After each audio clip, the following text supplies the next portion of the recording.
Quand j'ai fait cette chanson, j'ai automatiquement pensé à ma maman, donc inévitablement à la vôtre aussi. Je me souviens, je devais avoir 7-8 ans, pas plus. Nous étions en Kabylie. Elle était là, à côté de moi, en train de battre du lait qu'elle a mis dans une calebasse, vous savez, une espèce de baratte. Et elle le battait en faisant ce geste-là, peut-être qu'un certain nombre d'entre vous ont déjà vu faire. Et quand elle faisait son acte, son travail, elle rythmait aussi des mots, des idées, des chants, des soupirs. Ça lui arrivait de pleurer des fois, même d'esquisser un sourire à des moments aussi. Et vous savez, sur le coup, j'étais jeune, beaucoup trop petit pour comprendre. Ayant bien sûr grandi et surtout ayant emmagasiné toutes ces choses dans ma tête, dans ma mémoire, je me suis rendu compte alors qu'elle ne faisait que se confier à son instrument, parce qu'elle n'avait pas d'autre interlocuteur valable. Et c'est là où j'ai compris une chose, cette image de femme qui était là, subissant la loi du milieu, du mal, et qui se confiait donc à une chose inerte. Et c'est là où j'ai compris une chose assez importante dans ma vie. C'est que ce n'est déjà pas évident d'être une femme en général dans n'importe quelle société, qu'elle soit moderne, avancée, aboutie ou non. Je crois que ça l'est encore moins dans des sociétés à forte tradition telles que la mienne. Et j'en voulais pour preuve cette dame qui se trouvait être ma mère.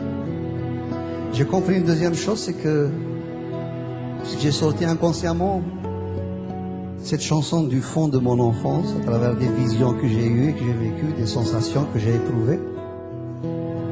J'ai tout de suite compris aussi qu'elle n'était plus à moi tout seul, mais qu'elle nous appartenait tous.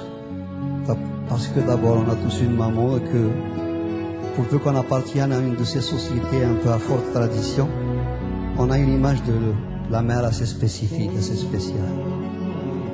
Et à ce titre, j'ai l'habitude donc de la partager avec vous en vous demandant une chose bien simple, ce que je fais depuis pas mal de temps.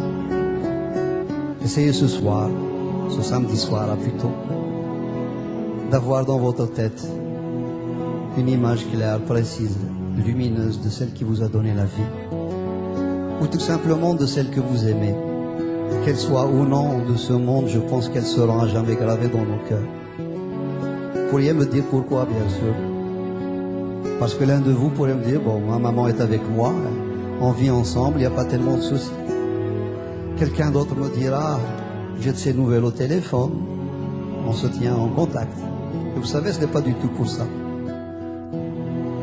Je vous le demande parce que je suis convaincu que vis-à-vis d'une femme en général et d'une maman en particulier, je crois que nous avons tous quelque chose à nous faire pardonner, ou à tout le moins à nous reprocher. Dites pas non tout de suite. Rentrez en vous-même.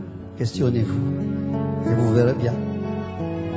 Laquelle ou lequel d'entre vous n'aura pas vu des larmes perler sur leurs joues, et surtout des larmes pour lesquelles nous avons une responsabilité plus ou moins directe, sans compter tous ces pleurs, toutes ces larmes qu'elles auront versées à notre insu, parce qu'elles n'auront pas voulu nous le montrer, soit par pudeur, soit par crainte de nous heurter, soit pour se dire, ma foi, bon, ces enfants, c'est moi qui les ai faits, si quelqu'un doit se sacrifier, autant que ce soit moi. Franchement, laquelle ou lequel d'entre nous tous aura été péché dans le tréfonds de leur cœur, le moindre de leurs frissons, la moindre de leur fragilité, et surtout cesser de voir en elles des mamans couveuses ou des mamans allaiteuses qui ne sont là que pour la reproduction, alors qu'elles peuvent aussi avoir de la place pour un cœur contrarié, des amours contrariés, un désir frustré, etc. Et à côté de cette femme qui est la nôtre, j'aimerais avec votre permission que l'on y associe l'image de ces millions et de ces millions de femmes qui sont restées là-bas, de l'autre côté de la Méditerranée, et qui n'ont pas la chance de vivre des moments comme ceux de ce soir. Et là aussi, vous pourriez me dire pourquoi? Parce que, comme nous tous, il nous arrive de rêver, puis surtout de courir naïvement après nos rêves. J'imagine que si ce soir on se mettait à penser à elle, il sera inscrit quelque part en haut dans le ciel de Dieu qu'un soir de novembre, somme toute banale, dans une petite ville qui s'appelle Puteaux, dans la région parisienne. Quelques centaines de personnes étaient là ce soir. Mais cette soirée banale devient exceptionnelle dans la mesure où c'est quelques centaines de personnes. Il n'y avait ni Marocains, ni Algériens, ni Français, ni Tunisiens, ni autres. Il y avait simplement quelques centaines de cœurs qui étaient là, les uns à côté des autres. prêts à sortir d'eux-mêmes ce qu'ils ont de meilleur en émotion, en amour, en tendresse.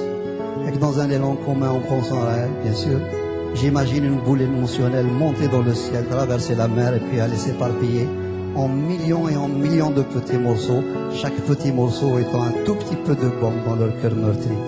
Et c'est à ce moment-là où cette fois-ci, je suis sûr que ce n'est plus un rêve, on se dira dans un coin de ciel que ce soir-là, dans cette petite ville de Puteaux, ces quelques centaines de gens ont fait quelque chose de magnifique. Sunday.